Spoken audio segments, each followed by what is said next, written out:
Início à nossa palavra.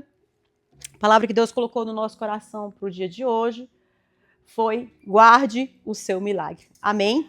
Querido, será que a gente pode ter essa certeza de que aquilo que Deus ele quer trazer para mim, para você, há uma responsabilidade da nossa parte para que nós possamos receber, mas também guardar o milagre que Deus tem para nós?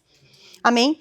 Eu estava lendo a Bíblia esses dias e no meu plano anual, e eu parei ali no livro de João, no capítulo 9, que fala dali da cura, que para mim eu digo que é uma cura extraordinária, é da cura daquele cego de nascença.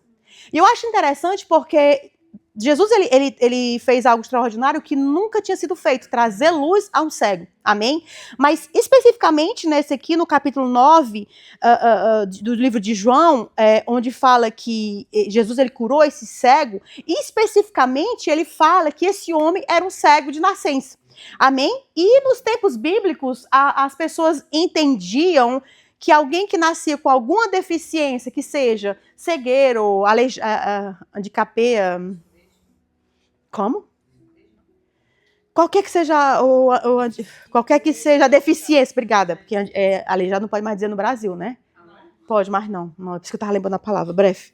Então, qualquer pessoa que tenha nascido com alguma deficiência, surdez, problema nas pernas, aquilo ali, eles pensavam que aquilo ali era um castigo de Deus. E que aquilo ali, eles estavam sofrendo consequência dos pecados. Digamos que era o pecado do pai, né? Porque a pessoa já nasceu ali. E foi exatamente essa pergunta que os discípulos fizeram para Jesus quando eles viram o cego de nascença. João 9, 1, 2, ele diz assim: enquanto caminhava, Jesus viu um cego de nascença. Os seus discípulos perguntaram: Rabi, por que esse homem nasceu cego? Foi por causa dos seus próprios pecados ou dos pecados dos seus pais? Amém? Então a Bíblia diz que Deus, de fato, ele pune a nós como filhos, não por causa dos nossos pais, mas ele pune por causa do nosso pai, Adão. Amém? O nosso pai. Ali onde nós nascemos de Adão, a Bíblia diz que porque ele pecou e ele trouxe o pecado da humanidade para cada um de nós que nascemos. Amém? Então, nesse sentido, o pecado é imputado sobre nós por causa do pecado de Adão. Amém? E ele representou ali toda a posteridade, tudo aquilo que vinham depois, toda a humanidade que viriam depois dele. Então, toda a humanidade que veio depois dele, e nisso eu e você estamos inclusos, nós recebemos a consequência do pecado de Adão. Amém? E a única maneira, então, de nós sermos libertos desse pecado é voltando a nossa vida para Jesus, entregando o nosso coração a Ele, entregando a nossa vida, e aí nós somos cortados dessa maldição, nós somos cortados dessa influência do pecado, e agora somos, então, plantados em Jesus e não temos mais a consequência desse pecado. Amém? Então, é algo que é muito interessante a gente entender, porque diferente de Adão, que foi algo imputado, né, aquela cabeça, vamos dizer assim, a cabeça federal da nossa vida, nos nossos pais, quando eu e você nascemos em um lar que não era cristão, que servia o evangelho, ou que servia a Jesus como o centro daquela casa, daquela vida, eles não tinham uma vida conduzida ali pela palavra de Deus, a gente entende que Deus ele não vai nos punir por causa dos pecados dos nossos pais. Amém? Diz assim na palavra do Senhor, em Ezequiel 18, 19 a 20, diz assim: vocês, porém, perguntam, como assim? O filho não paga pelos pecados do pai? Não, pois se o filho faz o que é justo e certo e guarda os meus mandamentos, ele certamente viverá. Aquele que pecar é que morrerá. O filho não será castigado pelos pecados do pai, e o pai não será castigado pelos pecados do filho. Os justos serão recompensados por sua justiça e os perversos serão castigados pela sua perversidade. Amém? Então a gente entende, o que Deus está dizendo aqui é que cada um paga pelo seu próprio pecado. Amém? E nós, enquanto crianças, quando nós estávamos ali na casa do nosso pai, da nossa mãe, onde o pai ou a mãe pecaram, nós não somos castigados por Deus por causa do pecado dele. Mas a diferença é que nós vivemos a consequência do pecado dos nossos pais. É completamente diferente. E é isso que a gente tem que ter um entendimento, porque quando nós entendemos que Deus não está nos castigando pelo pecado do pai, a gente muda a chave na nossa mente. Nós estamos vivendo a consequência do pecado dos nossos pais. Dá para entender, queridos? Amém?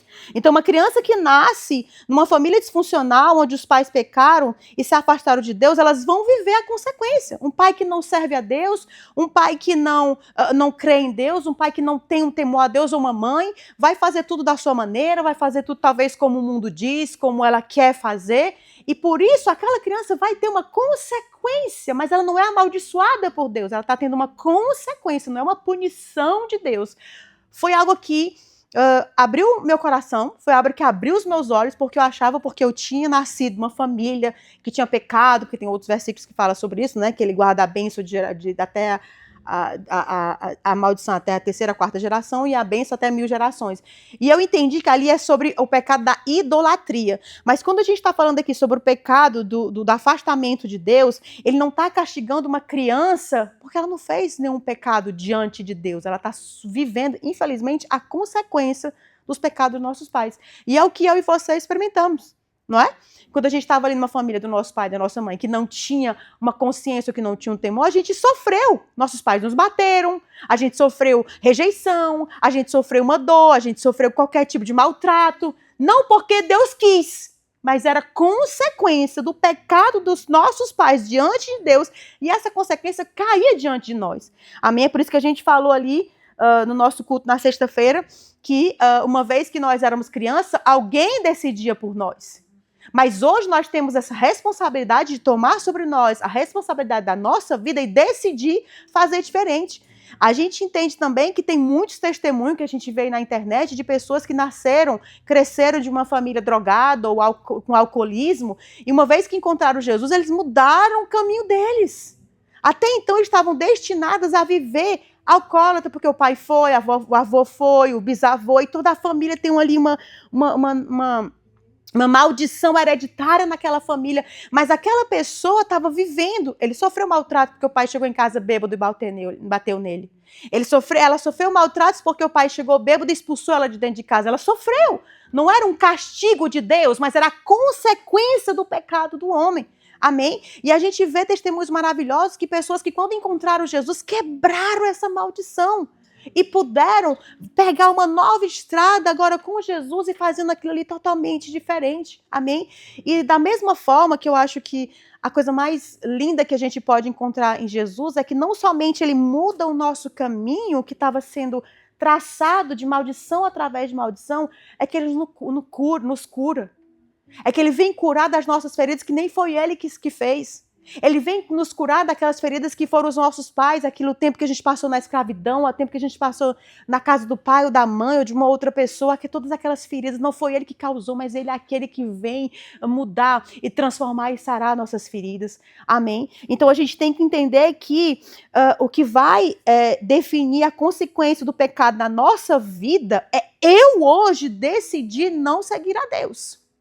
Aquele que peca morrerá. Aquele que pecar é que morrerá. O filho não será castigado pelo pecado do pai. Então tira também esse estigma que a gente tem, até hoje muitas pessoas, e eu vejo muitas e muitos, que a minha vida está decidida por causa do meu pai e da minha mãe. A minha vida está difícil porque meu pai e minha mãe fez aquilo. Ou a pessoa às vezes está em Cristo e ainda crê nessa mentira de que porque o pai e a mãe estão no erro, eu estou pagando consequência dos erros do meu pai e da minha mãe. Não, queridos, pelo amor de Deus, aquele que peca morre. Se você e eu estamos em Cristo, temos um novo caminho. A maldição, diz a palavra de Deus, em cima dos filhos dele não pega, diz a palavra, amém? A maldição nenhuma cai sobre o povo de Israel. Quando Balaão quis amaldiçoar o próprio Deus, disse: maldição não cai sobre o seu povo, amém? Então aquilo que você vivia foram consequências, não foi castigo de Deus, e mesmo não sendo ele que te castigou, mas ele é aquele que vai nos transformar e nos curar, amém? E a Bíblia diz que, diante dessa pergunta dos discípulos, a Bíblia diz que Jesus ele responde. João 9,13 diz assim: Jesus respondeu: nenhuma coisa, foi ele que pecou ou foi os pais que pecaram? Jesus ele responde: nenhuma coisa nem outra. Isso aconteceu para que o poder de Deus se manifestasse nele. Aqui, queridos, é uma outra coisa difícil também. Porque a gente entende que há situações nas nossas vidas que nós vamos enfrentar.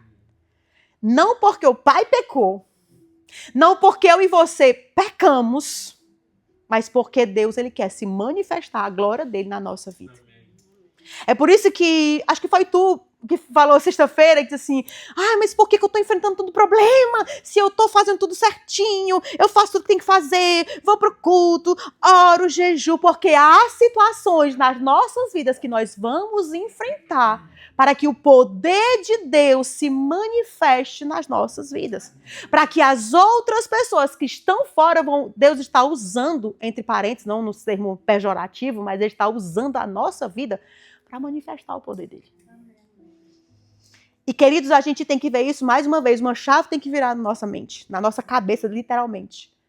Eu estou sendo usado por Deus, a gente só quer ser usado por Deus para libertar, para salvar, para profetizar. Eita, eu orei pelo fulano, a fulana foi curada. Eita, glória, eu sou boa. Não, queridos, Deus ele vai querer usar você.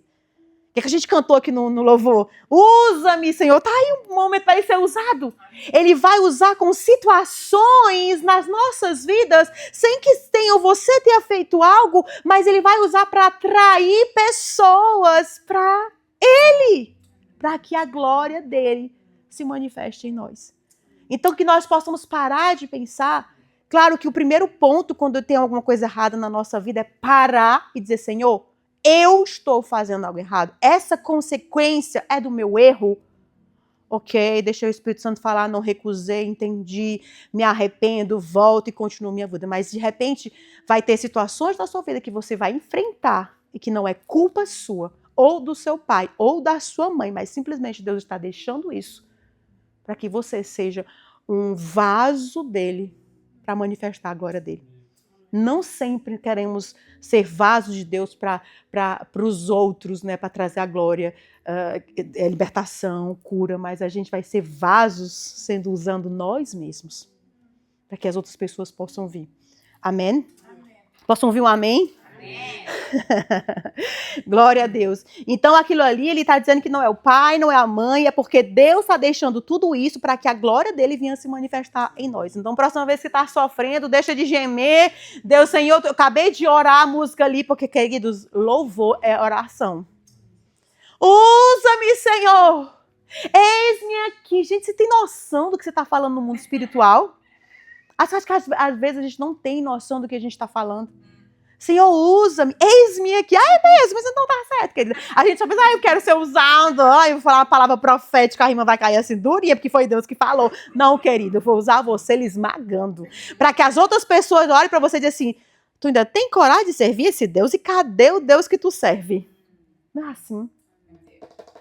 Posso ouvir um amém, queridos? Amém. Jesus, ele chega diante do homem. Amém? João 9,6,7 diz assim, depois de dizer isso, Jesus cuspiu no chão, misturou a terra com saliva e aplicou-lhe nos olhos do cego. E em seguida ele disse, vá lavar-se no tanque de Siloé, que significa enviado. Mais uma vez o louvor envia, né? O homem foi, lavou-se e voltou, o que, queridos? Enxergando. Então, logo após dele falar com os discípulos, a Bíblia diz que ele foi diretamente falar com o homem. Amém? Não foi o homem que veio chamando, Jesus, cura-me, como fez o Bartimeu. Bartimeu, ele sabia que Jesus estava passando, ele ouviu, entendeu que Jesus estava passando, ele se colocou no caminho onde Jesus estava passando e ele gritou pedindo ajuda a Jesus para que ele viesse curar. Nessa história aqui, queridos, não foi o homem que chamou Jesus para ser curado, mas Jesus detectou a cegueira daquele homem e Jesus viu no coração daquele homem alguém que tinha um coração fértil e pronto para ser impactado por um milagre. Às vezes a gente vai ter curas aqui dentro da igreja, não porque a Liz orou por você, mas porque Deus viu o seu coração cheio de fé e por causa de uma palavra você levou a cura ou a libertação, como Dona Marta falou aqui semana passada. Ela disse, eu fui curada no meio do culto, a minha mão desbloqueou. Eu fui lá e orei por ela, não quero isso, ninguém aqui orou pela dona Marta. Mas Deus viu o coração dela e ele foi lá, peguei aquela palavra, aquela fé que ela tinha, eu coloquei o meu poder e ela foi curada. Eu acho isso eu acho extraordinário. Porque Deus, ele tem as suas formas de agir. Deus, ele tem as suas formas até de fazer para enganar os sabios, né? Assim diz a palavra. Amém? Então ele encontrou naquele cego, ele sabia a necessidade daquele homem. Aquele homem não foi diante de todas as pessoas, aquele homem não foi diante de Jesus, aquele homem não gritou, aquele homem não falou, ele estava ali. Jesus, ele olhou para ele e disse, é esse aqui. A Bíblia diz que o Espírito Santo, ele está rondando a terra procurando um coração disposto. Será que o nosso coração está disposto no culto desse de hoje para receber uma cura do Senhor? Será que o nosso coração, sem ficar gritando, ei, Jesus, eu quero cura, mas será que dentro do nosso coração nós estamos gritando ao Senhor, clamando ao Senhor e pedindo, esperando nele a nossa salvação? Será que nós chegamos ao nível de dizer, gente, não tem jeito para a minha vida, só Jesus? Porque há situações, queridos, que na minha vida e na sua, que o médico resolve, o governo resolve, o advogado pode resolver, a minha mãe pode resolver, o meu pai pode resolver, meu marido, meu irmão, mas tem situação na minha e na sua vida que é só Jesus. E às vezes a gente vai chegar nesse nível de situação que só Jesus na causa, como diz os brasileiros, para entender que só Jesus na nossa vida.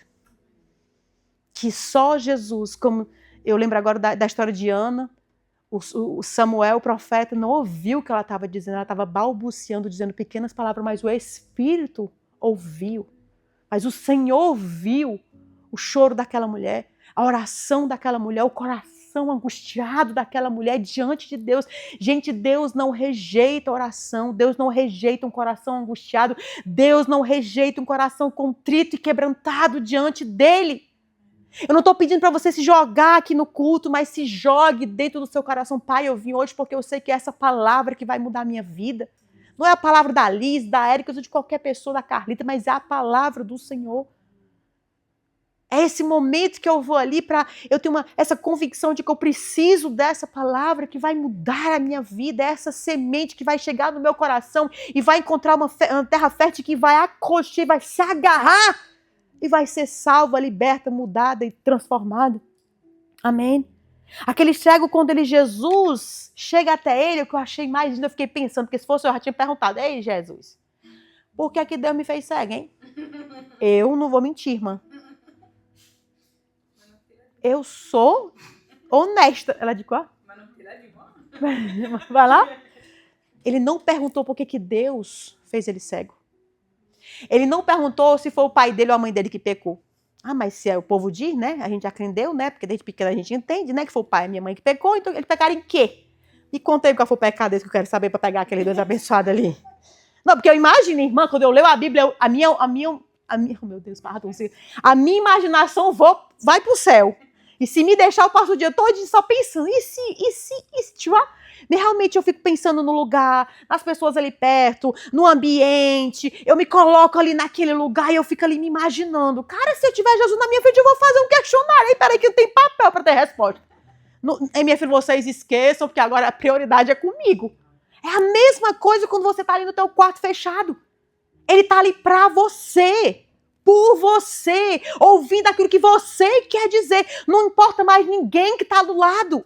Pouco importa se tem 30, 40, 50, 100 ou 20 mil pessoas no estádio ouvindo Jesus. Ele está ali para essa e para aquela pessoa pessoalmente. Então você pode tirar dentro do seu coração e entregar para ele todas as suas dúvidas, as suas perguntas. É nesse momento de face a face, de tete a tete, que você pode desfazer, porque às vezes, querida, a gente tem vergonha. Oh, Deus, obrigada. De fazer perguntas que estão aqui na nossa mente, nos remoendo, nos comendo, nos consumindo a nossa fé. Às vezes a gente tem, mas eu posso diante de Deus. Eu não estou acusando com o dedo apontando acusatório. Senhor, por que disso? Por que da fome do mundo, por exemplo? Ou por que fulano ou fulana está sofrendo? Eu queria entender, não para querer fazer fofoca, fazer tricô de fofoca, mas Senhor, por quê? Como é que eu posso agir? Como é que eu posso mudar? Como é que eu posso transformar? Como é que eu posso orar? Estava conversando com a Carlita aqui sobre uma senhora que ela cuida. Como é que eu posso orar para essa senhora? Me conduz, como é que eu posso ali orar para que o Senhor venha tocar no coração dela? São perguntas, queridos, que você tem que fazer a Jesus, esse momento de que você está indo com ele no face a face. Amém? Mas aqui na história, aquele homem não fez perguntas a Jesus. Amém, né? Mas eu faria, né? Mas ele não fez pergunta, né? Ele não perguntou assim, por que Jesus, eu me sinto rejeitado por Deus, porque eu tenho essa deficiência. Eu me sinto rejeitado, porque a gente se sente rejeitado porque tem uma deficiência. Porque uma pessoa é melhor do que a gente. Porque uma pessoa talvez é mais inteligente do que a gente. Porque uma pessoa é de uma cor, eu sou de outra. A gente se sente rejeitado. Mas aquele homem também, mais ainda, ele não rejeitou a forma como Jesus estava ali curando ele.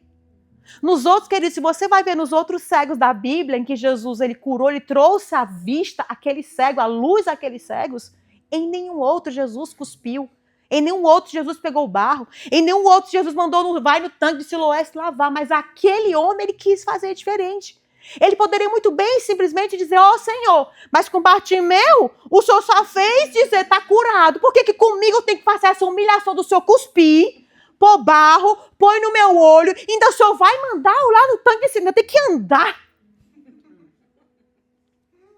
Gente, amém? Amém. Ele simplesmente, ok. Eu tenho que fazer. Eu quero lá saber como é que o outro foi curado. Eu lá quero saber como é que o Bartimeu foi curado, porque ele gritou, porque ele chamou. Eu quero saber porque Jesus fala assim, vai, a tua fé te curou. Vai, os teus olhos estão abertos. Eu quero ver, está visto. Ponto. Ele não questionou, queridos, não questione a forma como Deus quer trabalhar com você. Não questione, às vezes a gente impede o Senhor de nos libertar, porque eu estou pensando que Deus vai me libertar como ele libertou a fulano ou fulano. Mas porque a Lise, Deus, ele fez assim. Não, queridos, aí vai fazer totalmente diferente com você, porque Deus é Deus, ele escolhe fazer como ele quer. E pior, quando ele quer. No momento oportuno. Quantas pessoas a gente vê que servem a Deus? Quantas pessoas a gente vê que são piedosas, que estão ali na igreja servindo? A gente vê do próprios apóstolos também perguntaram a Jesus, né? Foi no The Chosen, né? Mas eu certamente acho que aquele homem deve ter perguntado, por que o senhor não me cura? Não é assim? É porque ele era ruim? É porque ele pecou? É porque o pai dele pecou, a mãe dele pecou? Não, porque Deus tem um propósito. E tem um propósito em cada tempo. Isso não quer dizer que Deus não quer nos libertar. Ele quer. Eu costumo dizer que o meu tempo de libertação é hoje. A Bíblia diz que o tempo de salvação é hoje. De libertação é hoje. Eu tenho que levantar hoje. Como que chegou esse dia para esse homem, amém? Mas a gente tem que parar de querer seguir os nossos planos e deixar Deus e seguir os planos de Deus, amém? E fazer da forma como ele quer, do jeito que ele quer, amém? A Bíblia diz que aquele homem simplesmente se submeteu ao poder de Deus e a Bíblia diz que ele foi curado, amém? E não é somente, a gente entende com essa palavra desse cego também que não é somente o poder de Deus que fez o milagre, mas Deus deve encontrar um coração disposto, né, quando ele vai depositar a nossa fé. Amém? Não temos, finalmente, quando Jesus ele cura aquele homem, é a última palavra, o homem foi, lavou-se e voltou enxergando. Jesus desaparece na palavra. Jesus não é mais visto naquele momento, ele não disse nenhuma palavra para o homem. Ele foi, curou o homem e ele desaparece. Amém?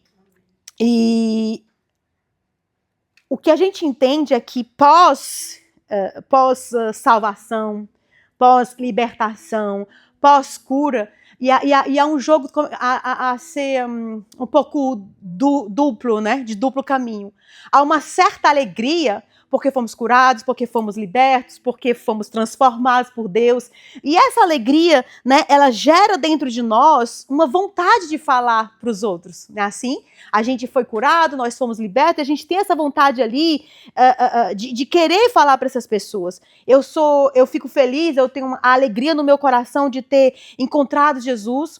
Eu tenho uma alegria no meu coração de que agora eu vou ver Deus de uma forma diferente. Quanto de nós, queridos, antes de encontrar Jesus, a gente pensava num Deus completamente diferente do Deus que a gente conhece de verdade hoje? Isso porque cada vez que nós vamos andando, cada experiência que nós vamos crescendo e caminhando, nós vamos criando profundidade no conhecimento do coração do Pai. Nós vamos conhecendo mais verdadeiramente quem é Deus, não aquele que nos falaram, mas aquele que nós vimos realmente face a face. Aquele que foi criado experiências dentro de nós. E cada experiência que eu e você vivemos, queridos, ninguém pode apagar. As pessoas podem dizer para você que é falso, as pessoas podem dizer para você que é mentira, mas você sabe que você estava cego e hoje você vê. As pessoas podem dizer para você que você era doente, que você não, ou talvez que você não tinha nada, porque é o que eu escuto muito, que eu exagerava muito, que eu não tinha nada, que eu era uma pessoa normal, mas eu sei as minhas dores. Eu sei de onde Jesus me tirou. De quase de uma pessoa louca, finalmente. Ninguém via externamente, mas dentro de mim eu sabia a confusão que estava aqui dentro. E a confusão aqui dentro traz confusão aqui dentro também. Externamente estava tudo certo. Mas só eu que vi a necessidade do meu Salvador.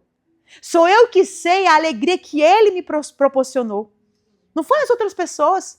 E a gente tem vontade de falar isso, de trazer isso para as pessoas, para que elas possam também experimentar aquilo que Jesus ele fez nas nossas vidas. Amém?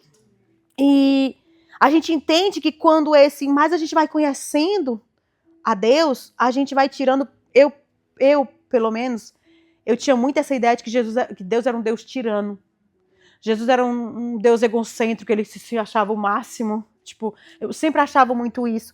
E ele não era um Deus de amor, como eu experimento hoje, não era um Deus da fidelidade como eu experimento hoje, mas era um Deus tão longe, um Deus totalmente impossível de se acessar, porque foi o que venderam para mim. Um Deus que eu só podia chegar lá, pedir minhas coisas como um supermercado, eu vou lá, me sirvo, e depois vou-me embora e tchau, e tá tudo certo. Um Deus sem nenhuma comunhão. E a Bíblia diz que, e a gente pensa também, que Deus, ele é um Deus que é um Deus mau e que tem vontade de destruir as nossas vidas. Eu pensava isso. Esse Deus só pode estar contra mim, porque não é possível as coisas que acontecem na minha vida. Mas eu achava que era Deus. E isso é a mentira do diabo. É que ele acha que Deus ele está contra nós. Que ele quer nos destruir. Que ele quer o nosso mal. É o que eu cria. Mas a palavra de Deus, que nos traz luz para os nossos olhos, ele diz, Ezequiel 33:11, ele nos diz assim, tão certo como eu vivo, diz o Senhor soberano, não tenho prazer algum na morte dos perversos. Porque nós éramos perversos antes de conhecer o Senhor. Mas Deus não tinha vontade, ele não tinha prazer na nossa morte. Antes, o meu desejo é que ele se afaste dos seus maus caminhos para que vivam.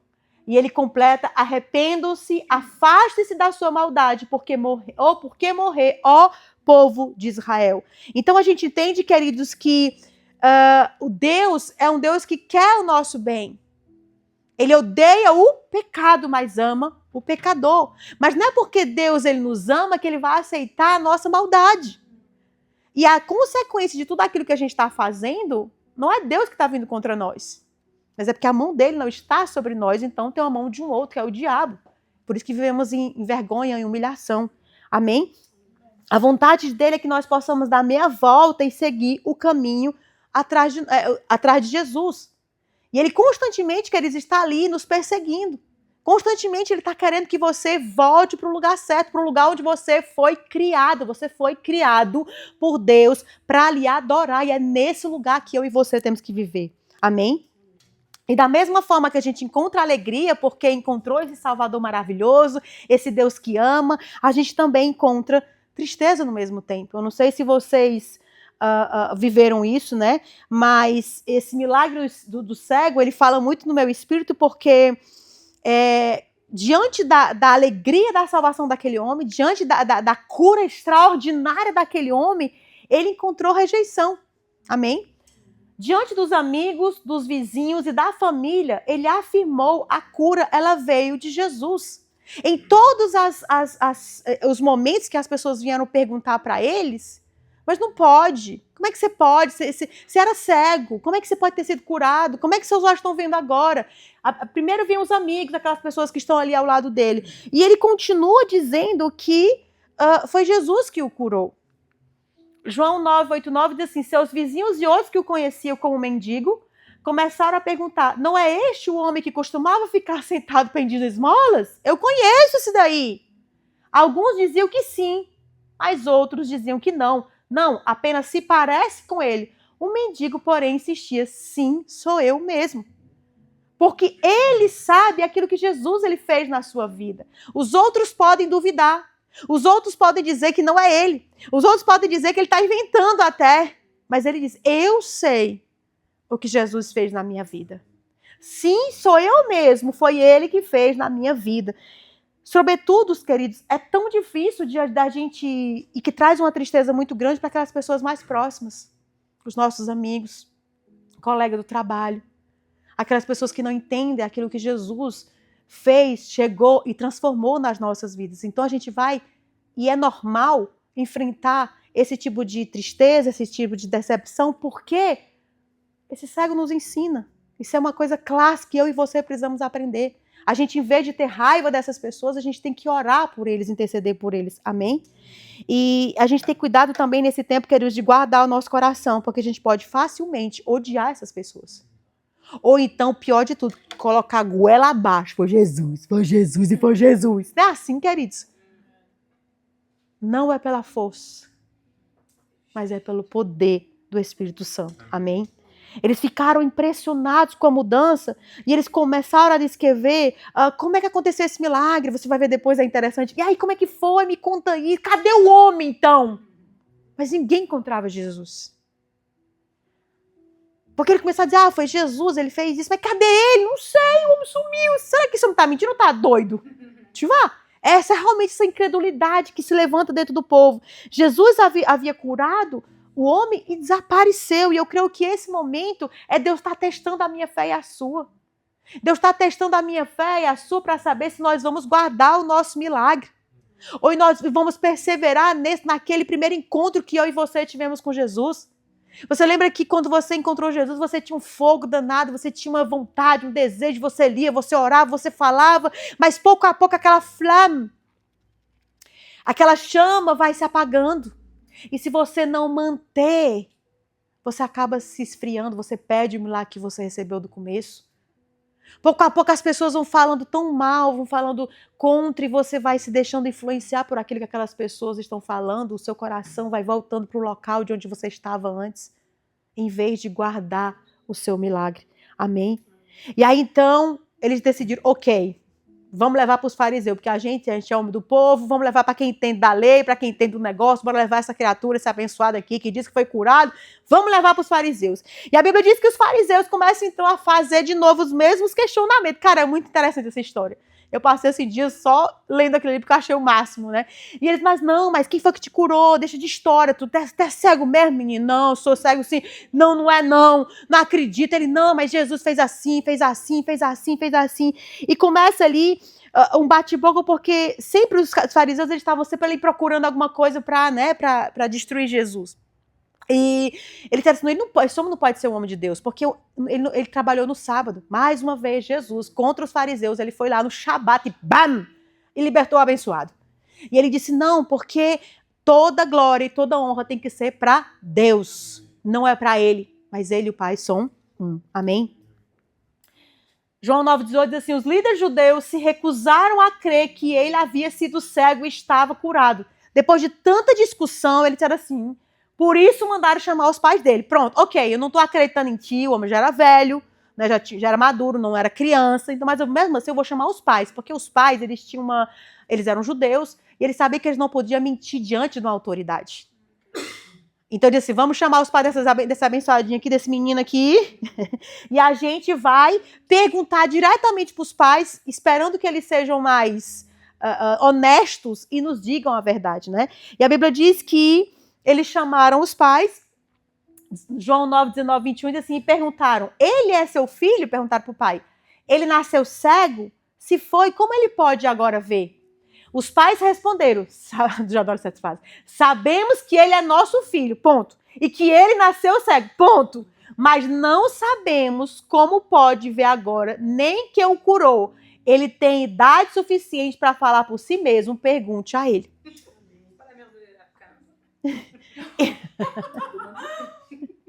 Então, queridos, a gente entende que os pais, eles sabiam que um filho era cego, mas eles não admitiram diante do sacerdote como ele foi curado. Por quê? Porque naquela época, os sacerdotes, os fariseus, eles tinham dito, se aquele que declarar que Jesus é o Salvador, é o Messias, vai ser expulso da sinagoga. Então, por medo, eles não reconheceram o milagre de Jesus na vida daquele homem. E eles finalmente jogaram a culpa para o filho. Amém? E eu gosto muito dessa parte, querido, porque entende que a responsabilidade é nossa de guardar o nosso milagre. Não é do meu pai, não é da minha mãe, não é do meu marido, não é do meu pastor, não é de ninguém, mas é minha. Eu recebi o meu milagre. Amém? Se os nossos pais, como esse daqui, cara, fala muito aqui no meu coração, se os nossos pais não tiveram coragem de reconhecer Jesus diante dos homens, eu e você somos uma geração eleita, nação santa, que foi chamados para, diante de todos e de tudo, reconhecer que aquele ali, o homem santo, puro, nasceu, viveu e morreu por nós, e ressuscitou e vai voltar por nós. Amém? Se os nossos pais não tiveram coragem, Deus chamou a nós, a cada um de nós, para ser uma geração eleita, sacerdote real, nação santa, corajosa, de dizer, eu sei quem eu era antes de Jesus. E eu sei o que ele fez na minha vida. Amém? Eles tiveram mais temor do homem do que temor de Deus. Eu amo esse versículo, está em Provérbios 29, 25, e diz assim, temer as pessoas é uma armadilha perigosa, mas quem confia no Senhor está seguro. Queridos, quanto nós podemos ver como é perigoso temer as pessoas. Aquele povo, por temer aos fariseus, aos sacerdotes, aos homens da lei, eles se afastaram da verdade. Eles se afastaram de Jesus. Amém? Eu e você devemos guardar o milagre porque temer as pessoas é uma armadilha. A gente não pode se envergonhar nem de Jesus, nem daquilo que ele fez nas nossas vidas e nem da cruz de Jesus. Amém? O que quer dizer temor ao homem? Essa palavra hebraica, ela traz um significado que expõe dois caminhos divergentes. Esse versículo aqui. Amém? O versículo opõe o temor ao homem à confiança de Deus. Claramente a gente vê o pai e a mãe temeram ao homem, mas o homem confiou em Deus. Amém? E a luta contra o desejo de ser respeitado aos olhos dos outros. O temor ao homem é a vontade de querer ser respeitado diante dos homens. Amém? Amém. É a vergonha de declarar diante de todos a nossa fé. Quando, por exemplo, a gente está em público e a gente tem dificuldade de mostrar que estamos lendo a Bíblia ou um livro cristão. Está no metrô, está no ônibus, você fica lá escondidinho por medo daqui a pessoa que esteja do lado vai ver que você é cristão. Ou quando nós estamos em um restaurante e precisamos baixar a cabeça para orar porque a gente tem um monte de gente que não é cristão, vai pensar que a gente é doido. Amém? Ou quando alguém nos pergunta como conseguimos esta ou aquela bênção, às vezes negamos a Deus por vergonha ou por temer ao homem. Por medo de não ser bem recebida, por medo de não ser mais aceita naquele grupo ou naquele outro, por medo de ser excluída, por medo de não ser mais bem vista. Quanto de nós, querido, tememos mais ao homem do que honramos e confiamos a Deus? Amém? Eu temo ao homem quando, em vez de confiar... Escute bem, abra seus ouvidos. Eu temo ao homem quando, em vez de confrontar um pecado de alguém, quando eu evito também conversas difíceis. Quantos de nós não queremos ter conversas difíceis com pessoas? Que a gente sabe que tem que ter conversa difícil. Mas que eu preciso ter essa conversa difícil. Eu estou temendo a minha amizade com esse ou com aquele. Ou aquilo que ele vai pensar ou deixa de pensar. Mas quando eu estou temendo ao homem, eu não estou confiando no Senhor. Amém? Quando eu, em vez de confrontar o pecado de alguém, eu estou confiando mais no homem, temendo mais o homem do que temendo literalmente a Deus. Amém? Tudo para que eles não tenham uma opinião negativa sobre mim. Amém? Às vezes, e é muito comum, a gente usar isso como se fosse sabedoria. Não é sabedoria. Eu não vou falar... porque eu estou no trabalho, tem outro nome, é covardia. Ai, porque eu estou no trabalho, porque o meu chefe vai me demitir, ótimo, Deus vai me encontrar outro lugar para mim, amém. Amém? Merci. Amém? E Mas a verdade é temor do homem em vez de temor a Deus, porque finalmente queremos ser sempre amados pelas pessoas. E nessa busca desesperada de ser amado e aceita pelas pessoas, a gente é odiado, vamos dizer assim, e rejeitado de Deus. Amém? Não sei vocês, mas essa palavra falou muito, esse versículo falou muito comigo. Amém? A melhor opção é que eu e você, apesar de sabemos que a palavra dura para aquela pessoa é uma forma de amor para ela. Por mais que a pessoa receba mal, por mais que a pessoa não aceite, eu já estou acostumada, vamos para frente, continua, porque atrás tem gente, a gente tem que avançar. Porque eu temo a Deus e não ao homem. É claro que a gente tem palavras, jeito de falar. Mas eu não temo ao homem, eu temo a Deus. Amém? E a Bíblia diz que diante da falta de informação dos pais, os fariseus voltaram de novo para o homem. Não, mas peraí que eu vou ter que reduzir essa história.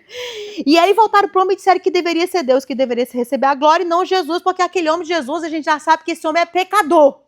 E aqui eu quero trazer, existem duas frases lindíssimas nesse texto que eu particularmente acho. A primeira é essa que o homem diz, João 9:25, ele diz assim, eu não sei se ele é pecador, respondeu o homem, mas uma coisa eu sei, eu era cego, agora eu vejo. É muito linda essa frase desse homem, porque até então ele não sabia quem era Jesus. Ele não tinha essa convicção profunda de quem era Jesus, porque Jesus, a gente vai ver que mais na frente ele vai ter esse encontro novamente com Jesus. Mas até então ele disse, eu não sei se isso é um pecador, o que eu sei é que eu era cego, agora eu vi. E ele ainda diz assim, eu sei também que Deus ele não rejeita a oração de um justo. Isso é muito lindo porque a prova de que Jesus era um homem santo é que ele orava pelas pessoas, as pessoas eram curadas. As pessoas eram libertas. E a gente entende que Deus não ouve a oração de um ímpio, mas que ouve a oração de um justo. Amém? E ele não tinha nenhum conhecimento com Jesus, mas depois, com o tempo, ele vai entendendo quem é Jesus. Amém? E o homem fala novamente aos fariseus. Ele diz, 9:30-34. Que coisa mais estranha, respondeu o homem. Ele curou os meus olhos e vocês não sabem de onde ele vem. Sabemos que Deus não atende pecadores, mas está pronto, amo isso, gente, mas está pronto a ouvir aqueles que o adoram e fazem a sua vontade.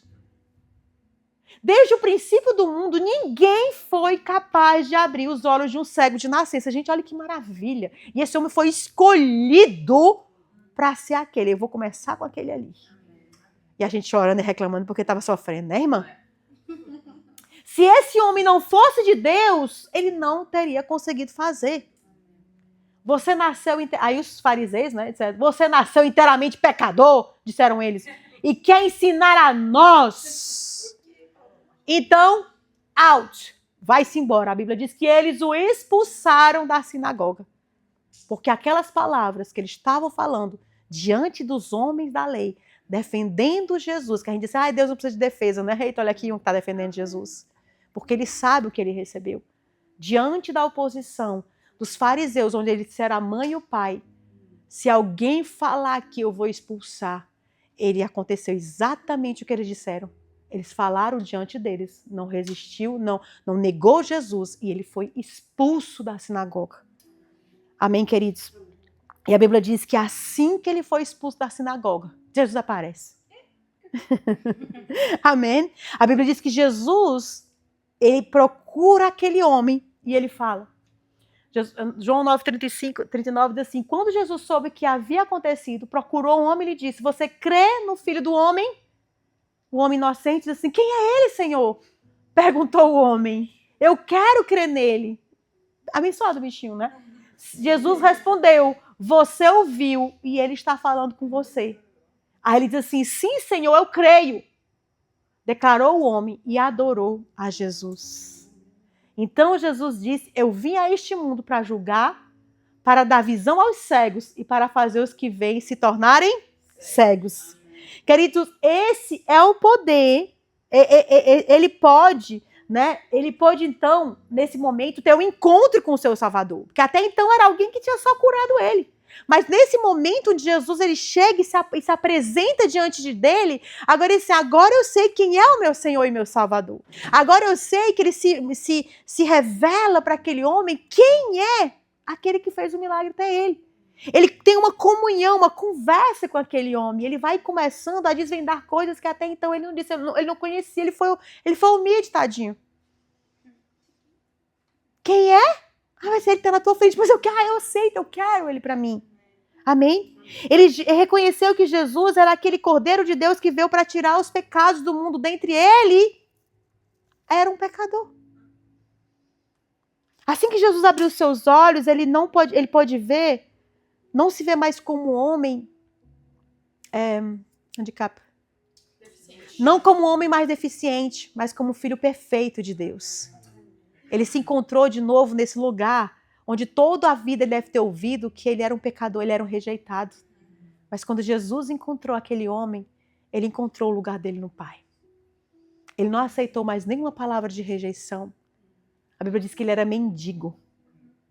Ele era obrigado a depender da ajuda dos outros, das migalhas dos outros, das palavras dos outros. Ele disse, agora eu sou filho e eu tenho o direito a ficar nesse lugar e ninguém vai me tirar deste lugar. E é isso, querido, que acontece comigo e com você. Quando Jesus ele nos resgata das trevas, ele nos dá um lugar de filho. E pouco importa o que as pessoas vão dizer, pouco importa o que as pessoas vão falar, esse lugar é para você. Se eles não querem, como os fariseus não quiseram, o problema é deles. Mas eu quero. Eu sei que eu tenho um lugar aqui.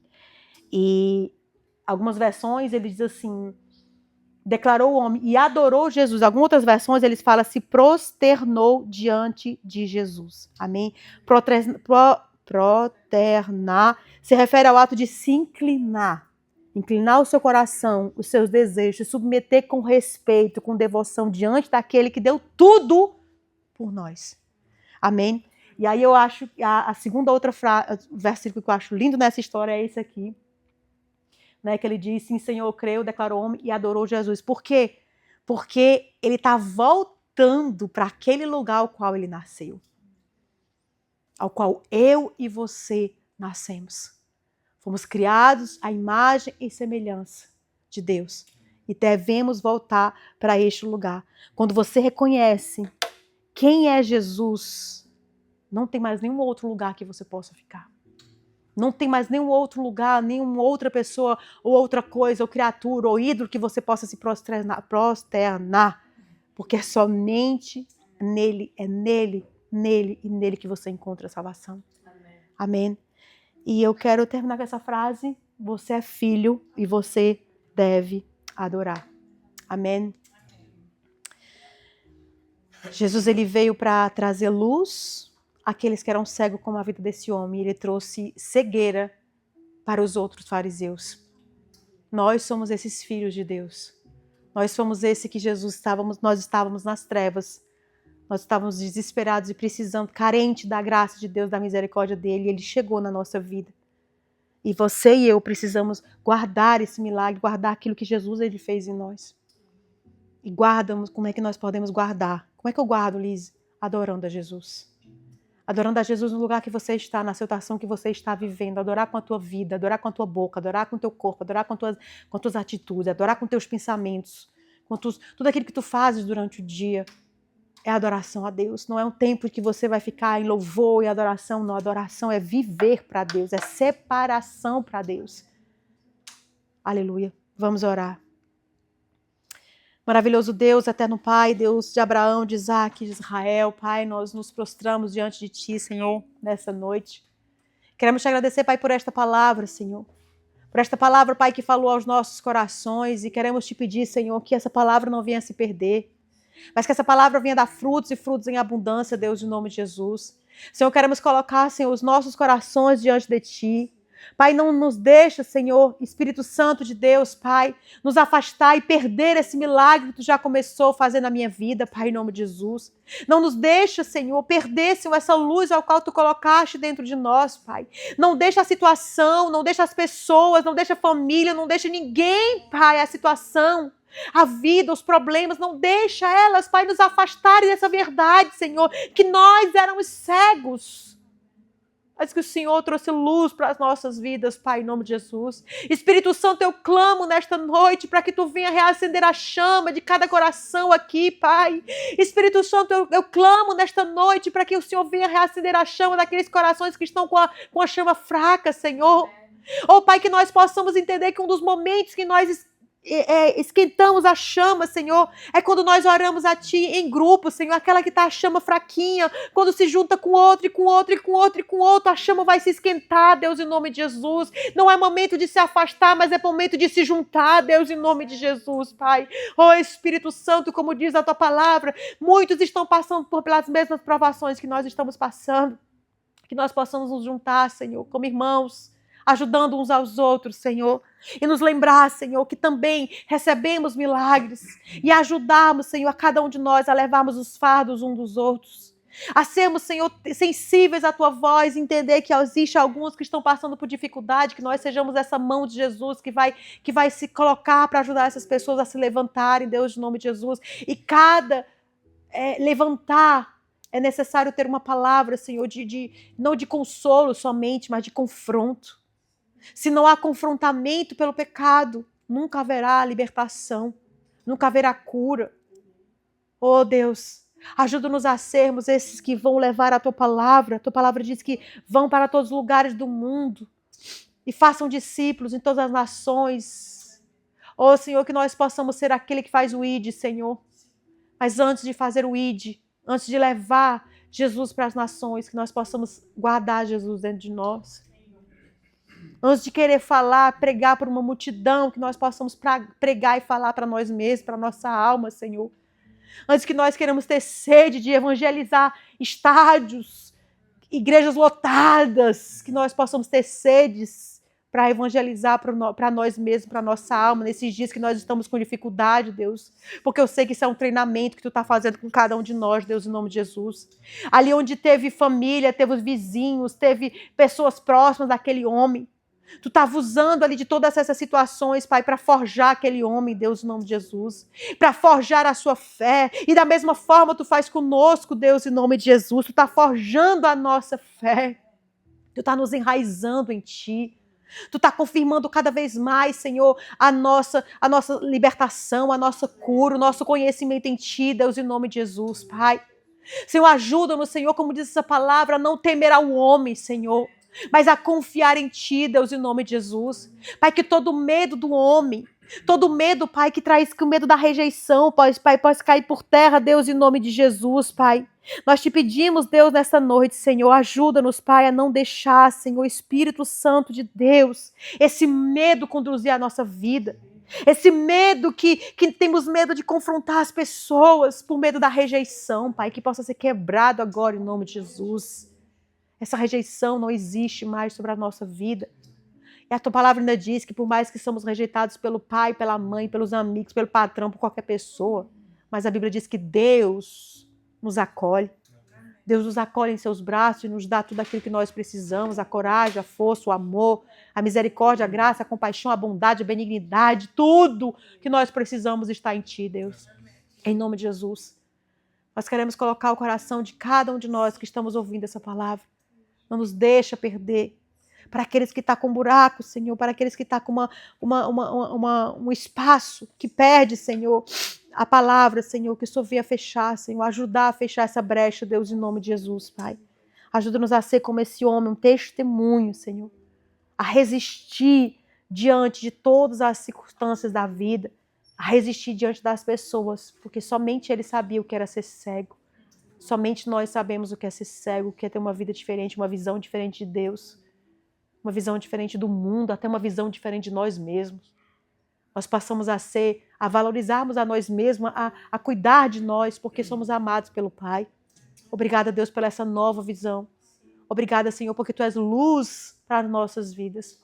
Tu és luz que ilumina o nosso coração. Tu é a luz que ilumina a nossa mente, a luz que ilumina o nosso corpo, Deus. A nossa alma, o nosso espírito, Pai. Nós oramos, Deus, e que através dessa palavra, Senhor, nós sejamos também, Senhor, fonte de inspiração para os outros. Nós sejamos, Pai, ali quando nós estivermos atravessando dificuldades, momentos, Senhor, nós sabemos que tudo que nós vivemos é para glorificar o Teu nome, Senhor. Que através da luta que nós estamos passando, assim como Jó passou, Pai, serviu para glorificar o Teu nome, Deus, em nome de Jesus. Sirva para nós, para entender que aquilo que nos sustenta não somos nós, mas o Senhor. Mas sirva também, Pai, para que as pessoas que estão de fora, elas possam olhar para nós e querer, desejar esse mesmo Deus que sustenta-nos durante a provação, Pai. Que nós possamos lembrar que nós somos testemunhos vivos de um Deus vivo. Que nós possamos observar as nossas falas diante das pessoas. Que nós possamos observar as nossas atitudes. Porque não somente Deus está vendo, o diabo também, mas também as outras pessoas estão observando como nós nos comportamos no meio da dificuldade, Pai. E essas palavras, essa atitude podem levar pessoas a Cristo ou podem afastar essas pessoas a Cristo, Deus. Em nome de Jesus, nós oramos, te agradecemos. Amém. Amém. Agora